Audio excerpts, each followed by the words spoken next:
Number 140। अंतिम ग्रीवक लो की हद, पायो अनंत वीर्यापद, पर सम्यक ज्ञान न लादो, दुर्लभ निज में मुनि साधो। ये भावना हम पढ़े उससे पहले एक सूचना है आपके लिए। अभी आज ये जो 40 मिनट्स की कक्षा रहेगी, बस उसके बाद आप वापस मत ज्वाइन कीजिएगा, केवल 40 मिनट्स की ही कक्षा रहेगी। शब्दार्थ देखिए, अंतिम ग्रीवक लो की हद, मतलब जो स्वर्ग में ग्रेवेयक हैं उसमें जो कितने 9 ग्रेवेयक हैं उसमें से अंतिम ग्रेवेयक तक, लो की हद वहां तक, पायो अनंत वीर्यापद, पाया है अनंत, अनंत वीर्या अर्थात बार, पायो अनंत वीर्यापद, मतलब अंतिम ग्रीवक का जो अंतिम ग्रीवक है वहां का पद भी अनंत बार वीर्या अनंत बार पाया। पर सम्यक ज्ञान न लादो, फिर भी सम्यक ज्ञान प्राप्त नहीं किया, दुर्लभ निज में मुनि साधो, है ना। और ऐसे जो जिसे सम्यक ज्ञान हमने प्राप्त नहीं किया, जिस सम्यक ज्ञान को, ऐसा दुर्लभ सम्यक ज्ञान मुनिराज ने प्राप्त किया है। दुर्लभ निज में मुनि साधो, क्या दिया इसका अर्थ? ऐसे मुनिराज को साधु अर्थात धारण किया है, मुनिराज ने ऐसा दुर्लभ सम्यक ज्ञान धारण किया है। बोधि दुर्लभ कहें या सम्यक ज्ञान कहें, एक ही बात है। अन्वयार्थ पढ़िए।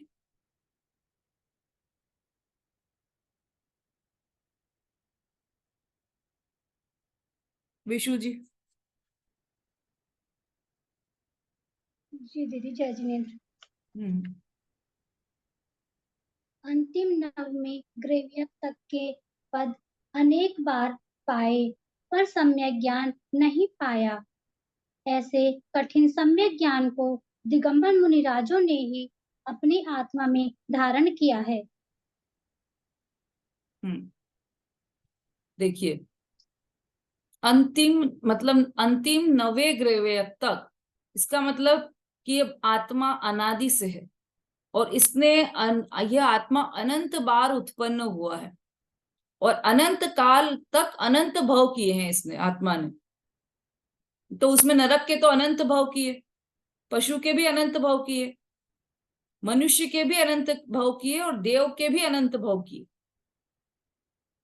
और देव में कहां तक पहुंचा? अंतिम ग्रेवेयक तक पहुंचा।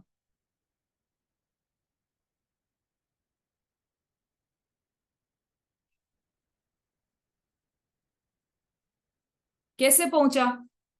अभी इसमें अन्वयार्थ में और भावार्थ में और बताएंगे। अंतिम 9वें ग्रेवेयक तक पद अनंत बार प्राप्त किए, तथापि सम्यक ज्ञान प्राप्त नहीं हुआ। अनंत बार 9वें ग्रेवेयक तक गया, फिर भी सम्यक ज्ञान प्राप्त नहीं किया। पहुंचा कैसे वहां पर 9वें ग्रेवेयक तक? कि शुभ भाव अनंत बार किए, उत्कृष्ट जाति के शुभ भाव अनंत बार किए, और उस शुभ भाव के फल में पुण्य, शुभ भाव के द्वारा पुण्य का बंध हुआ, और उस पुण्य के बंध के उदय में 9वें ग्रेवेयक तक यह जीव गया। शुभ क्रिया कांड करके, कैसे शुभ क्रिया कांड से 9वें ग्रेवेयक तक गया? कि जो सम्यक दर्शन सहित शुभ भाव की है उसकी बात नहीं है यहाँ पर। यहाँ पर किसकी बात है? कि अनंत बार 9वें ग्रेवेयक कैसे गया? कि बिना सम्यक दर्शन, बिना सम्यक ज्ञान और बिना सम्यक चारित्र के, बिना आत्मा के दर्शन के, ये अनंत बार 9वें ग्रेवेयक तक गया। अब नरक और पशु गति में गया था तो वहां तो पाप किया था, और मनुष्य और स्वर्ग गति में जाए तो वहां तो पुण्य के उदय से जाता है। और 9वें ग्रेवेयक तक जाए तो मतलब बहुत उत्कृष्ट पुण्य किया, इसलिए वह 9वें ग्रेवेयक तक गया। और वो भी अनंत बार गया, इसका मतलब इतनी बार उत्कृष्ट जाति का पुण्य, उत्कृष्ट जाति का शुभ भाव हमने किया। मतलब बाहर में साधुपना हो, नग्नपना हो, है ना, पहले भी आया था ना छंद में, मुनि व्रत धार अनंत बार ग्रीव्यक उपजायो, पे निज आत्म ज्ञान बिना सुख लेश न पायो। मुनि पना धारण करके, मुनि व्रत धार अनंत बार ग्रेवेक तक गया। फिर क्या हुआ? पे निज आत्म ज्ञान बिना, अपने आत्मा के ज्ञान बिना लेश मात्र भी सुख नहीं पाया। अब आत्मज्ञान कहें या बोधि कहें, बोधि शब्द में सम्यक दर्शन, सम्यक ज्ञान और सम्यक चारित्र तीनों आ गए, है ना। वैसे बोधि शब्द सम्यक ज्ञान के लिए, बोधि अर्थात ज्ञान का पर्यायवाची है, लेकिन यहाँ पर चूंकि ज्ञान के साथ सम्यक दर्शन भी है, श्रद्धा भी है, और ज्ञान के साथ यदि ज्ञान सच्चा है तो श्रद्धा भी सच्ची है और चारित्र भी सच्चा है, तो इसलिए तीनों की एकता रूप यह बोधि दुर्लभ यह है। तो यहां पर क्या कहा कि अनंत बार नवे ग्रह तक गया, बहुत बहुत शुभ भाव किए, 28 मूल गुण का पालन किया, दया के परिणाम किए, दान के परिणाम किए, व्रत के परिणाम किए, पंच महाव्रत पालने के परिणाम किए, बहुत शुभ भाव की, शुक्ल लेशिया की, और उत्कृष्ट स्थिति की, क्षमा भाव भी धारण किया, सब किया, लेकिन फिर भी नवे ग्रह तक पहुंचा, और उसके बाद पुनः कहते चय था वर्तन धरे, यो परिवर्तन पूरे करे। उसके बाद पुनः स्थावर गति में आ गया, और फिर वही पुनः पंच परावर्तन संसार परिभ्रमण किया। देखिए आगे, तथापि सम्यक ज्ञान प्राप्त नहीं हुआ, ऐसे दुर्लभ सम्यक ज्ञान को मुनिराजों ने अपने आत्मा में धारण किया है।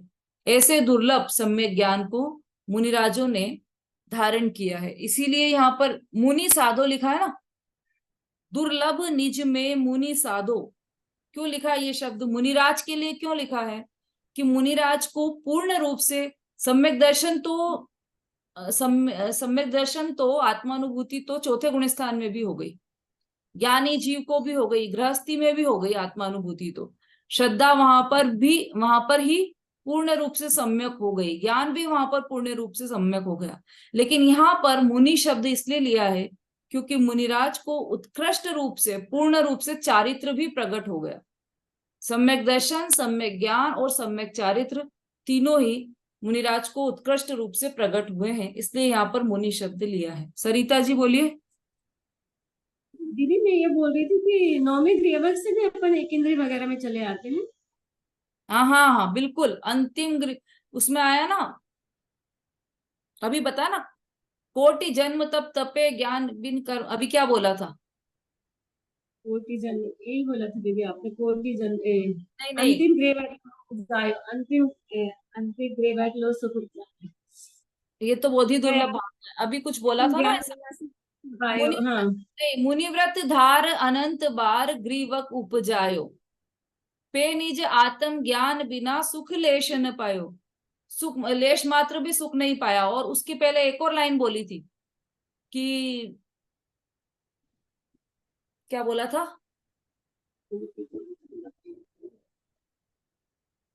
तहते चय था वर्तन धरे, ये बोला था ना, उसकी पहले वाली लाइन क्या है?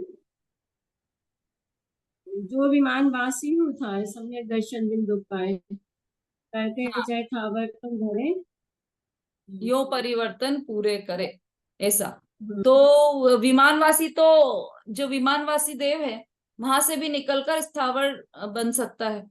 अभी नवे ग्रेवेक का पूरा पता नहीं है, नवे ग्रेवेक से स्थावर बनेगा कि नहीं, लेकिन ये तो पक्का है कि नवे ग्रेवेक से निकलकर संसार में भटक सकता है, मतलब मिथ्या दृष्टि जीव भी नवे ग्रेवेक तक जा सकता है। तो यदि वो मिथ्या दृष्टि है तो उसका अनंत संसार है, अभी तो संसार में भटकेगा ही भटकेगा, तो सभी गतियों में जाएगा वो, है ना। ये तो सम्यक दृष्टि जीव हो तो उसको अर्ध पुद्गल परावर्तन रह जाता है, और अर्ध पुद्गल परावर्तन भी कितना होता है? अर्ध पुद्गल परावर्तन में भी अनंत संसार निकल जाता है, उसमें भी, और जो मिथ्या दृष्टि है उसके तो संसार की कोई सीमा ही नहीं है, उसके तो अनंत संसार है वैसे ही। तो इसलिए वह सभी गतियों में जा सकता है।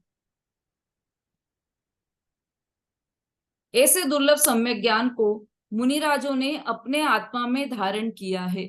मुनिराज ने अपनी आत्मा में धारण किया है, तो यहाँ पर कौन से मुनिराज की बात है?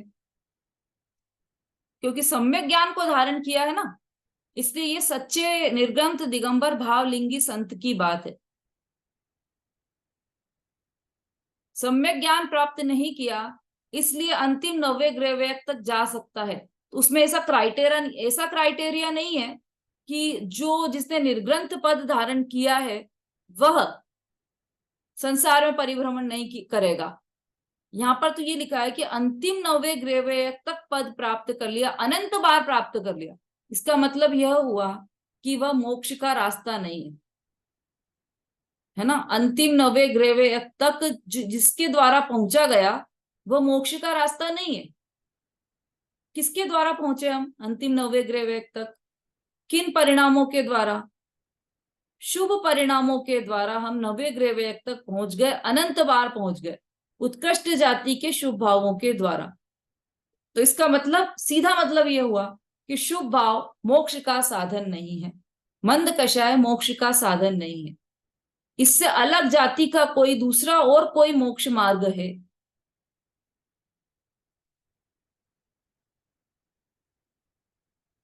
हाँ बोलिए। जय जिनेन्द्र दीदी। हम्म। दीदी फिर इतना उत्कृष्ट टाइप का बता रहे हैं कि शुभ पुण्य करते हैं या शुभ भाव रखा है, भाव शुभ क्या रखा है ऐसा फिर जो मतलब समझ नहीं आया ना। क्या क्या चीज ऐसी उनके अंदर अच्छाई की क्या चीज थी जो मतलब इतना कुछ करने के बाद और नवग्रह तक जाके और फिर वो वापस भी एक इंद्रिय भी बन सकता है, तो इतना उत्कृष्ट टाइप का जो करा, तो क्या सोच के किया? क्या सोच के किया? हाँ मतलब क्या था अंदर जो इतना उत्कृष्ट आचरण करके उन्होंने अपना पालन करा, सब कुछ करा। तो ये छोटी सी लकीर है जो समझ नहीं आ रही है मतलब। वही जो हम अनादि से करते आ रहे हैं, शुभ भाव में ही धर्म मानना, वही किया हमने वहां पर भी। कि हम अभी भी मंद कषाय परिणाम में शांति लगी तो उसको ही हम धर्म माना, और उसको ही सर्व साधक माना हमने, सर्वोत्कृष्ट माना। और आत्मा की तरफ, अपने स्वरूप की तरफ ध्यान ही नहीं दिया। मंद कषाय रूप परिणामों को ही सब कुछ मान लिया अपन ने कि वही सब कुछ है और उसी से मुझे सुख मिलेगा। ऐसा हमारी श्रद्धा में दृढ़ रहा। और मैं ये जो तप कर रहा हूँ बाहर में, ये मुनिव्रत पालन कर रहा हूँ, 28 मूल गुणों का पालन कर रहा हूँ, ऐसी कर्तृत्व बुद्धि रखी हमने कि मैं कर रहा हूं, जबकि करने वाला मैं नहीं था। कौन था करने वाला? वो स्वयं स्वतः पुद्गल का परिणमन हो रहा था। जीव तो सिर्फ परिणाम कर सकता है ना, क्रिया तो नहीं कर सकता। और वहां पर उसकी क्रिया को भी करने वाला अपने आप को माना। तो पर में कर्तृत्व की बुद्धि, ममत्व की बुद्धि, भोक्तृत्व की बुद्धि, ये सब कंटिन्यू चलती रही। इसके बीच में ये चीजें नहीं टूटी, इसलिए ये संसार में ही परिभ्रमण होता रहा। ठीक है। मतलब मेरे अपने अपने अंदर आत्मा का अनुभव होया ही नहीं हाँ। कि मैं आत्मा हूँ, शुद्ध आत्मा हूँ और मेरा ये स्वभाव नहीं है। मतलब ऐसा उनको पता ही नहीं है इस चीज का। ऐसे कोई कर सकता है ना जिनको पता ही नहीं है। बिल्कुल सही। शुद्धात्मा में अपने स्वरूप का नहीं पता है, बाकी पूरी दुनिया का पता है। अभी आप प्रवचन सुनो, लगाओ किसी के प्रवचन, है ना, जो मुमुक्षु है या मतलब जो ज्ञानी है, उनकी बात नहीं है, लेकिन आप किसी के भी प्रवचन लगाओ तो क्या मिलेगा प्रवचन में? समाज की बात है। आपको माता पिता की सेवा करनी चाहिए, आपको आजकल ऐसा हो रहा है सोशल मीडिया से दूर रहना चाहिए, आपको ये करना चाहिए, आपको ये करना चाहिए। सिर्फ करने की बात, सिर्फ करने की बात। और वो भी किसके लिए? समाज के लिए, परिवार के लिए, समाज में अच्छी लड़कियां नहीं है, इसलिए अपनी लड़कियों को शिक्षा दीजिए ऐसी, ताकि अच्छी लड़कियां उपलब्ध हो, अच्छे लड़के उपलब्ध हो, जेएनयू की जेएनयू से शादी कराई जाए। ऐसे उपदेश देने वाले बहुत मिल जाएंगे, बहुत बहुत मिल जाएंगे। ये नहीं कह रहे यहाँ पर कि उपदेश देना गलत है, लेकिन सिर्फ वही उपदेश देना, तो ये तो उपदेश हमने अनंत बार दिया है और अनंत बार सुना है ऐसा उपदेश। अभी तो हमें मनुष्य पर्याय मिली है ना, और मनुष्य पर्याय में इह मानुष्य पर्याय सुकुल सुनिवो जिन वाणी, इह विधि गए न मिले सुमणि जो उदधि समानी। मानुष्य पर्याय, यह मानुष्य पर्याय सुकुल मतलब उत्तम कुल और जिनवाणी का सुनना, यही मानुष्य पर्याय सुकुल सुनिवो जिनवाणी। यह विधि गए ना, अब ये चली जाएगी तो जैसे समुद्र में मणि खो जाती है ऐसे खो जाएगा जीवन हमारा, हम पता नहीं कहाँ होंगे। और हमारी भाग्य से, हमारे पुण्य के उदय से जिनवाणी भी मिल गई, सुनाने वाले भी मिल गए, हमारी बुद्धि भी इतनी परिपक्व हो गई कि हम शुभ अशुभ का भेद समझे, शुद्ध भाव और अशुद्ध भाव का भेद समझे, इतनी बुद्धि परिपक्व हो गई। तो अब हमें तुरंत हमें अपना कल्याण कर लेना चाहिए। दीदी मंद कषाय में कौन सी चौकड़ी तक उनका हो गया? मंद कषाय में तो मिथ्यात्व ही नहीं गया, मंद कषाय से और चौकड़ी का संबंध ही नहीं है। अच्छा, मिथ्यात्व। मंद कषाय से कुछ भी नहीं होता है, यही तो इतनी देर से समझा रहे हैं। मंद कषाय से अंतिम गृहवेग तक पहुंच गए, तब भी कुछ भी सम्यक दर्शन भी प्राप्त नहीं किया। पांचवा छठा गुण स्थान तो बहुत दूर की बात है। यही ठीक हम है। मंद कषाय को हमने अभी तक ये समझ रखा है कि जितना भी धर्म है वो मंद कषाय से होगा, ऐसा समझ रखा है। अपने परिणाम अच्छे रखो, अपने परिणाम अच्छे रखो, इन भावों का फल क्या होगा, बस यहां तक हम रह जाते हैं। अपरिणामी जो तत्व है, शुद्ध आत्मा है, वहां तक तो हम पहुंच ही नहीं पाते। ये चल रहा है अनादि से हमारा। उत्कृष्ट से उत्कृष्ट भी शुभ भाव करेंगे तो हम क्या कर लेंगे, एकदम मंद कषाय के परिणाम। ये बताया ना यहाँ पर कि ऐसे हम बैठे हों और कोई आकर हमारा गला काट दे, हमारा पेट का चीरा लगा दे हमको, और हम उसको आंख भी नहीं दिखाएं, बल्कि हम खुद भी क्रोध भी नहीं करें, इतना क्षमा भाव धारण कर ले, इतनी मंद कषाय हो, उच्च जाति की मंद कषाय हो, तब भी वह कार्यकारी नहीं है। ऐसी मंद कषाय भी हमने अनंत बार की है। क्या नहीं किया, फिर क्या बच गया? तो ये अपन ने देख लिया निर्जरा भावना में क्या नहीं किया। निर्जरा भावना में भी देखा था ना हमने, ये मंद कषाय किस में चली गई, कौन से तत्व में चली गई, कि इस मंद कषाय से हुआ क्या कि अकाम निर्जरा हुई। कभी अकाम निर्जरा करे भवन त्रिक में सुरतन धरे। तो हमने ऐसा नहीं है कि देव देव नहीं बने हम, नरक ही नरक गए, ऐसा नहीं है। अनंत बार नरक गए, अनंत बार पशु भी बने, अनंत बार मनुष्य भी बने, और अनंत बार देव भी बन गए। देव मतलब स्वर्ग की भी अनुकूलताएं हमें मिल गई अनंत बार। तो कैसे पहुंच गए स्वर्ग तक कि अकाम निर्जरा करके, बिना काम के निर्जरा। और बिना अकाम निर्जरा में क्या हुआ, क्या किया था हमने अकाम निर्जरा की, तो उसका क्या स्वरूप है अकाम निर्जरा का, कौन बताएगा? कारण अकाम निर्जरा,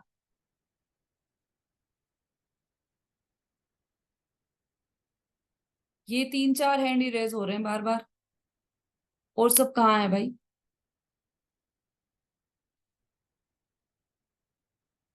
इंदिरा जी,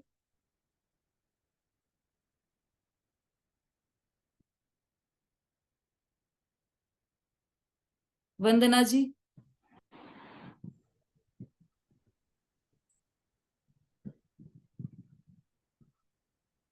दीदी जय जिनेंद्र। हाँ जी, जय जिनेन्द्र बोलिए। दीदी बहुत दिन से क्लास नहीं लिया, आज बहुत दिनों बाद क्लास ज्वाइन करी मैंने। अच्छा अच्छा, चलिए कोई बात नहीं। ममता जी बोलिए, और वीडियो ऑन कर लीजिए अपना।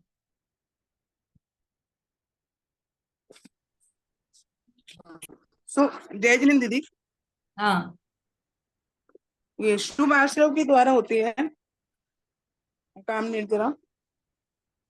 हाँ, कैसे? बाल, इसे बाल तब भी कहते हैं। हम्म। इसमें एक हाथी वाला उदाहरण दिया था दीदी आपने। हम्म। हाँ ठीक है, बहुत बढ़िया, आपने उदाहरण भी ध्यान में रखा, बहुत अच्छी बात है। देखो अकाम निर्जरा होती क्या है? हाँ चलिए रूबी जी बोलिए। मंद कषाय रूप परिणाम से पाप रूपी पाप कर्मों का खिर जाना, और पुण्य बंद होता है उससे, अकाम हम्म, निर्जरा से। पाप बंद नहीं होता, पुण्य बंद होता है मंद कषाय से।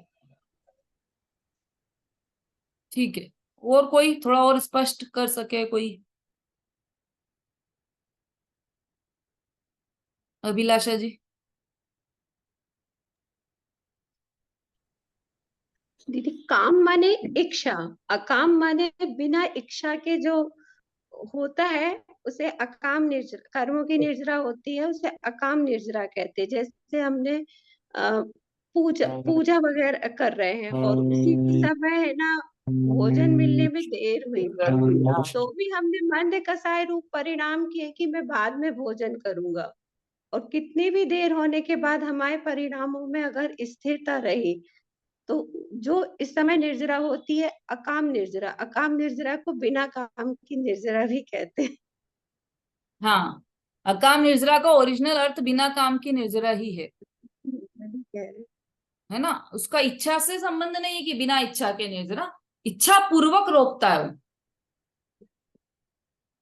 इच्छा पूर्वक रोकता है अपने परिणामों को। जैसे बाहर में उदय, हाँ जैसे आपने दिया है भूख का उदाहरण कि भूख तेज लग रही है फिर भी कि मुझे आज तो उपवास है और मुझे आज भोजन नहीं ग्रहण करना है, तो वो तीव्र इच्छा होते हुए भी उस इच्छा को रोकना, रोकने, तो रोकना वो अकाम नहीं है, पर उस इच्छा को रोकना वो अकाम नहीं है। उस समय जो मंद मंद कसाय कषाय रूप मंद कसाय रूप परिणाम जो रखे जाते हैं ना, वो होगी। वो हुआ, तो उसको अकाम निर्जरा क्यों बोली? क्योंकि उससे हमारा कुछ भी कार्य नहीं होगा, कार्य नहीं।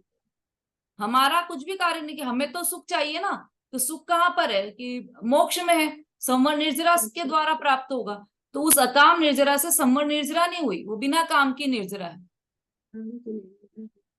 निर्जरा हुई नहीं उससे, नाम निर्जरा है, निर्जरा जितनी हुई उससे ज्यादा आश्रय हो गया। ठीक है, अच्छा बोला आपने अभिलाषा जी, आपने भी। ठीक है, 1 मिनट में हमारी ये मीटिंग खत्म हो जाएगी, आप पुनः ज्वाइन मत कीजिएगा कोई भी। तो हमने देखा कि ये जो मंद कषाय के परिणाम है ये हमने अनादि से अनंत बार किए हैं, और फिर भी हमें सम्यक ज्ञान प्राप्त नहीं हुआ है, और हम सोचे कि इस मंद कषाय के द्वारा हमें सम्यक ज्ञान प्राप्त हो जाएगा, तो ऐसा भी नहीं है वीना जी।